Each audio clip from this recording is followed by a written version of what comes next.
Bonsoir à tous et bienvenue dans le journal. Voici les titres de ce samedi. Nous ferons escale ce soir à Trashville, la commune cosmopolite, à la découverte du Cava, le centre artisanal de la ville d'Abidjan. Un véritable creuset d'art duquel sortent des articles aussi beaux qu'originaux.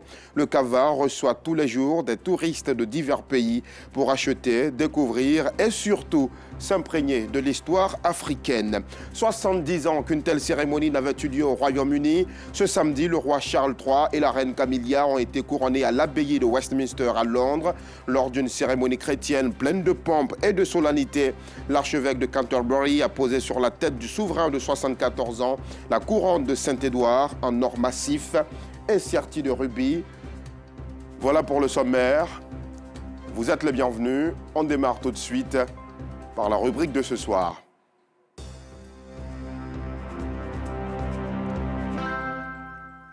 Prenons la direction de Trashville à la découverte du Cava, le centre artisanal de la ville d'Abidjan. C'est de là que jaillit le génie des artisans ivoiriens. Ce centre, situé à Trashville, donne un charme à cette commune et fait briller avec ses articles aussi beaux qu'originaux.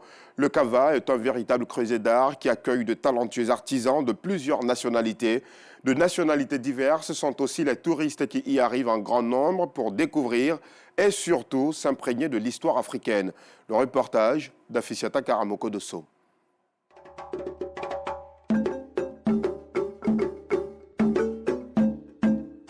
Trashville, quartier situé au sud de la capitale économique de la Côte d'Ivoire. Dans cette commune historique, vous trouverez le Cava, centre artisanal de la ville d'Abidjan. Un espace destiné à la vente d'objets d'art originaux. D'une superficie de 1,5 hectare, le Cava fait la fierté de la commune Nzassa. Des touristes venus des 4 coins du monde s'y rendent régulièrement pour découvrir des pièces rares, des objets authentiques. Je connais le Cava depuis que je suis toute petite en fait. J'ai eu l'habitude de venir avec des parents. L'endroit est très sympa. On peut s'y balader. Je suis originaire du Sénégal et de la Côte d'Ivoire aussi. Je fais des études d'architecture.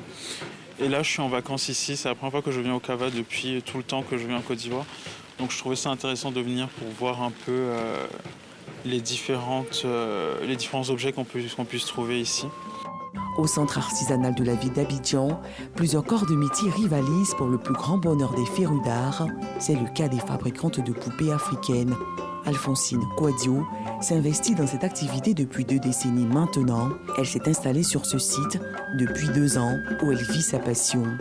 Je suis en train de fabriquer là une poupée assise qui va tenir un panier dans la main qu'on pourra mettre sur un guéridon, en haut du lit, sur une télévision, voilà. Et gagne plus ou moins sa vie. Ici, on a oublié de vendre à 3 000, 4 000, ça dépend. Puisqu'il y a des gens qui viennent prendre en cours avec nous pour les revendre. À quelques mètres, Jean-Baptiste Kofi, le peintre, il étale son art et son talent entre pinceau, encre et génie.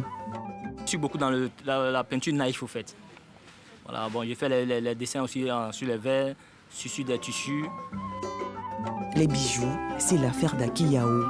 Cet artisan évolue depuis 20 ans. Il façonne les perles, les pois baoulés. Tous les colliers qui sont ici sont faits par moi et mon équipe, parce que je suis en même temps un maître formateur. J'ai formé plein de personnes qui sont aujourd'hui installées.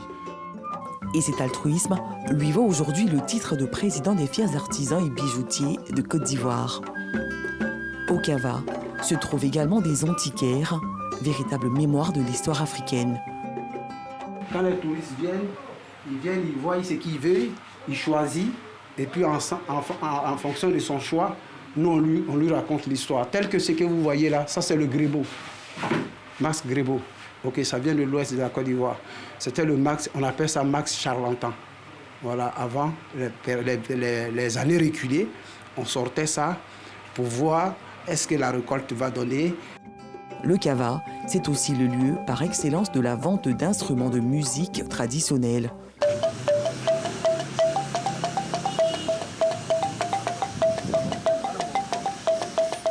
Du balafon, identité culturelle du peuple sénoufo, en passant par la castagnette, le tam-tam traditionnel, les maracas, le haoko, on y trouve divers instruments et les clients semblent bien s'amuser.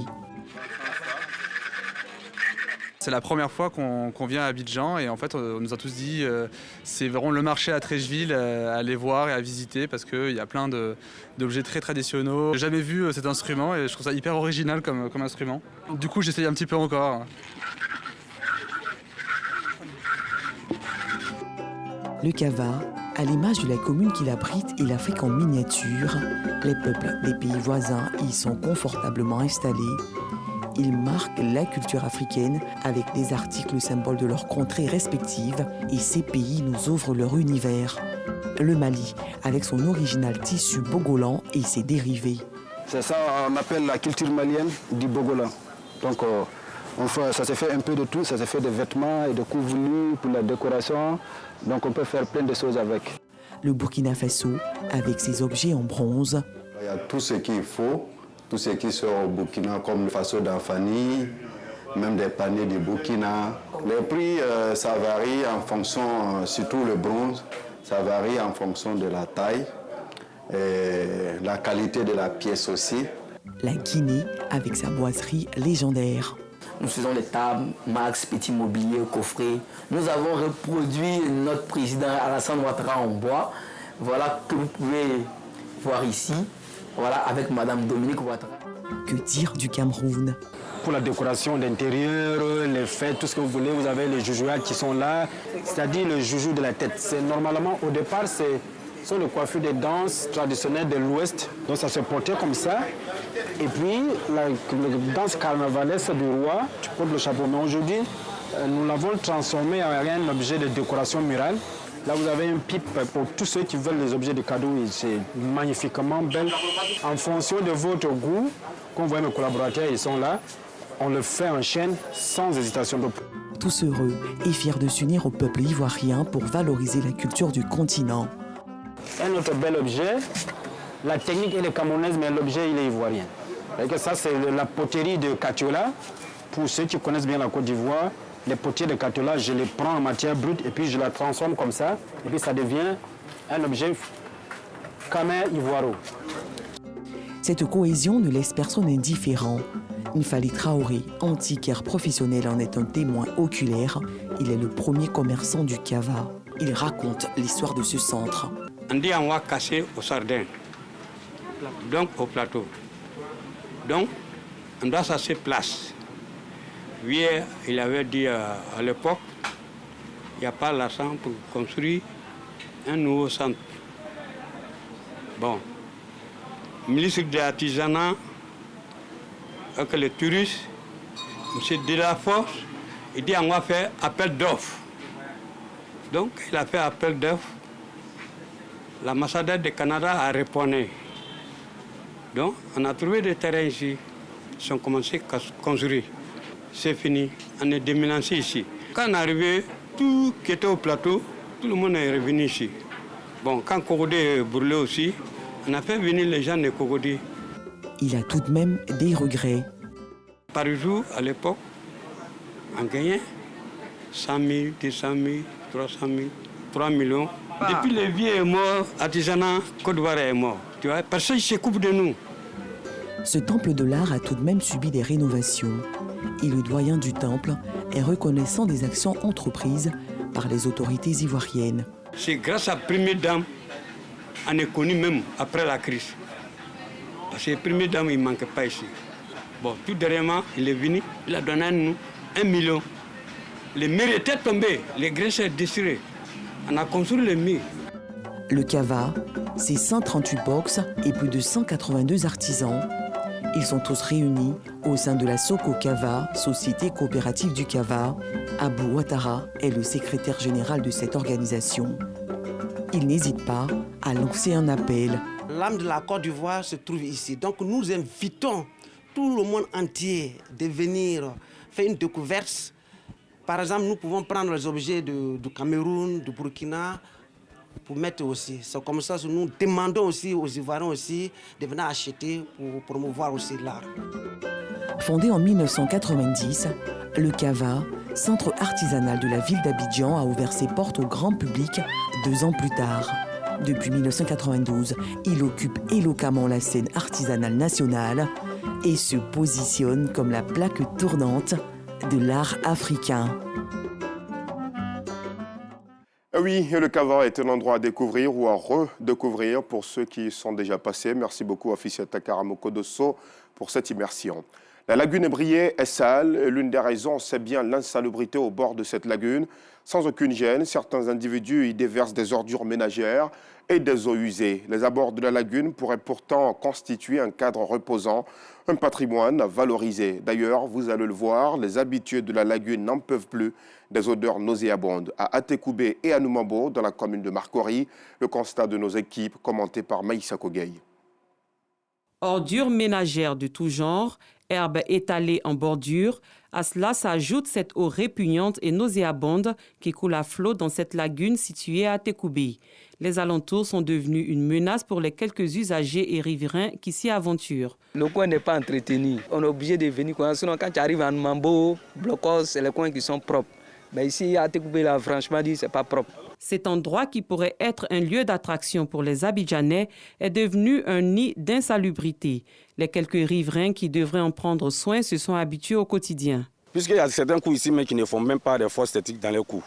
D'autres, du coup, quand ils se lavent, tout revient directement. Ils font sortir des tuyaux juste pour les caniveaux. Donc quand la pluie tombe nette, tout revient dans la lagune. Ça nous rend beaucoup malades par rapport à nos enfants aussi. Au quartier Anoumombo, dans la commune de Marcory, le constat est bien différent. Ici, avec les moyens de bord, les riverains ont rendu leur cadre reluisant et attrayant pour passer du bon temps. Nous, on vient nager ici, parce que l'Ika est beau, parce qu'il y a l'air frais. Au début, la lagune était très sale. Donc nous avons pris l'engagement de payer les bouettes, les râteaux et créer une équipe, quoi. Donc tous les jours, nous avons au moins 10 personnes qui nettoient ici pour nous. Ça encourage maintenant les enfants de quitter de Marcory, Treichville. Beaucoup de communes se retrouvent ici pour se distraire parce que c'est propre par rapport à ailleurs.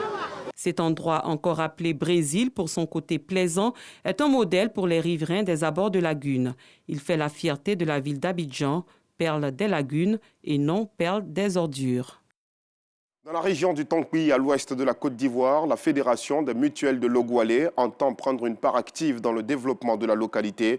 La Fédération a tenu la première assemblée générale de son histoire. Au-delà des clivages politiques, la FEMUNO appelle les fils et filles de Logoualé à s'unir pour le progrès. Reportage.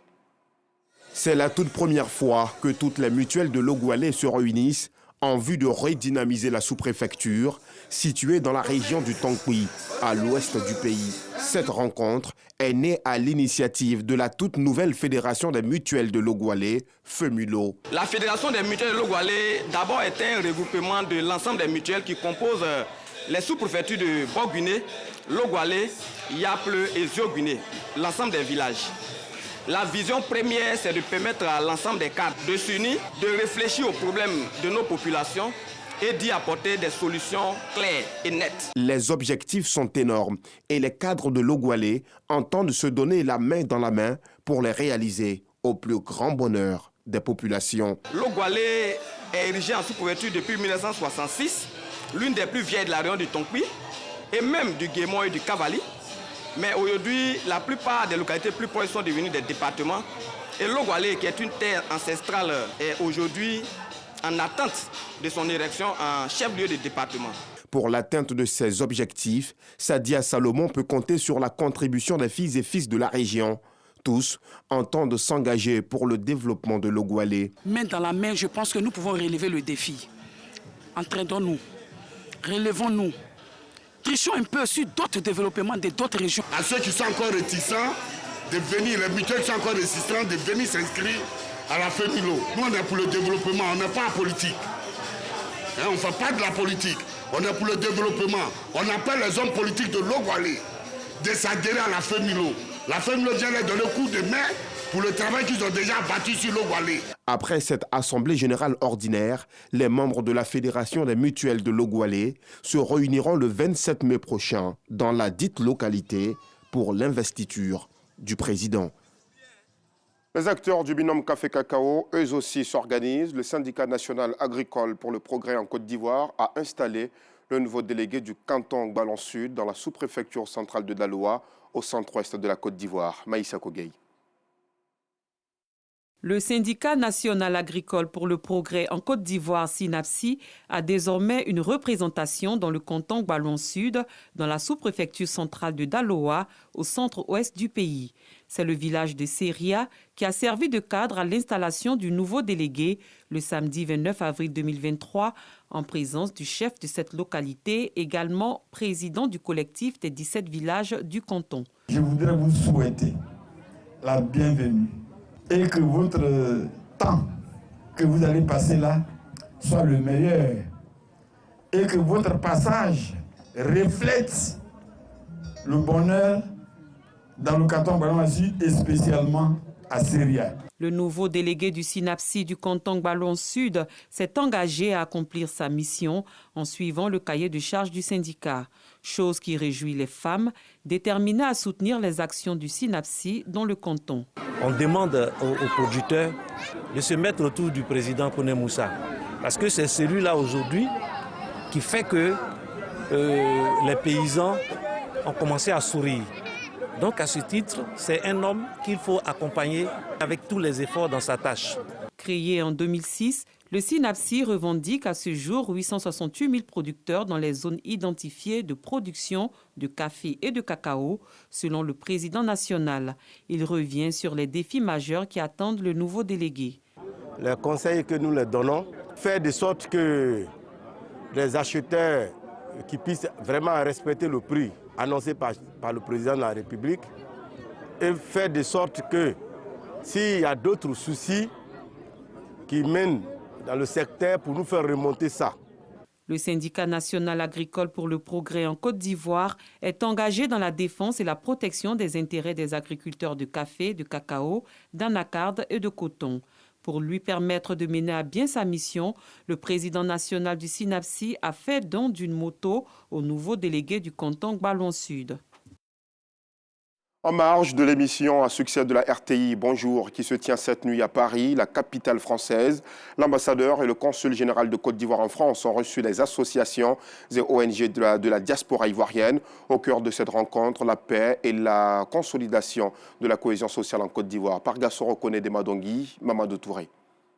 Ambassade de Côte d'Ivoire en France, les diplomates Maurice Kwaku Bandama, ambassadeur, Isseka Konate, consul général, et Bakayoko Ramata, représentant permanent de la Côte d'Ivoire à l'UNESCO, face aux leaders et responsables d'ONG, d'associations de jeunesse et de femmes, des leaders communautaires et religieux de la diaspora ivoirienne.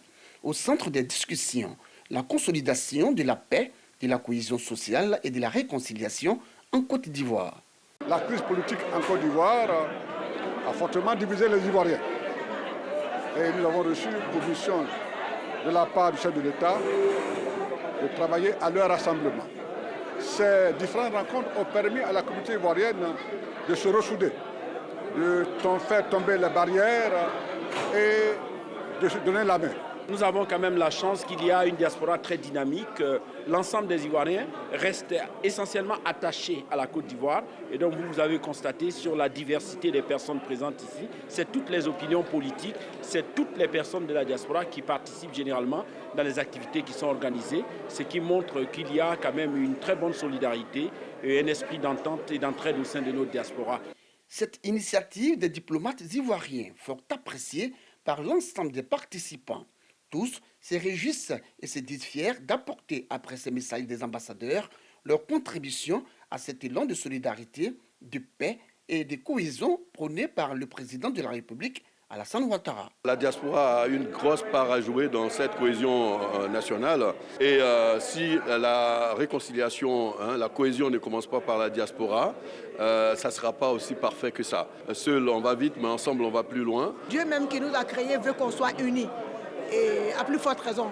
Il a dit ça, c'est très bien, il faut être unis parce que ça ne sert à rien de faire la guerre et d'avoir des animosités. On dit la place à la jeunesse. Aujourd'hui, nous sommes jeunes et nous sommes prêts à accompagner cette réconciliation. Aux côtés de la société civile de la diaspora, équipe de production, artistes, humoristes et comédiens de Bonjour Paris, ils ont été encouragés et félicités par l'ambassadeur Maurice Kwaku Bandama pour leur professionnalisme et leur message de paix, de tolérance et de vivre ensemble qu'ils ne cessent de véhiculer au cours de leurs différentes prestations. Heureux, les artistes et l'équipe de production de l'émission Bonjour ont tenu à exprimer toute leur gratitude aux diplomates. Collègue, merci beaucoup. Alors, tu veux toujours rester ici ou bien tu veux aller ailleurs? Non, mais il y a l'Ukraine qui est là, tu peux aller. La RTI est bien présente sur le sol français, précisément ici à Paris, pour vous donner la joie, pour vous donner, n'est-ce pas, la bonne humeur, pour partager avec nos frères, nos sœurs, cette convivialité. À l'issue de la rencontre, les distinctions de certains leaders d'associations de la diaspora qui se sont illustrés par leur ardeur au travail cette année ont été présentées. Hors de nos frontières, nous vous le disions en titre, 70 ans après, les Britanniques ont assisté au couronnement de notre roi. Charles III est officiellement couronné roi ce samedi à l'occasion d'une cérémonie pleine de pompe et de solennité. C'est la fin de ce journal. Merci de votre attention. Retour de l'information à 12h30 demain. Excellente soirée.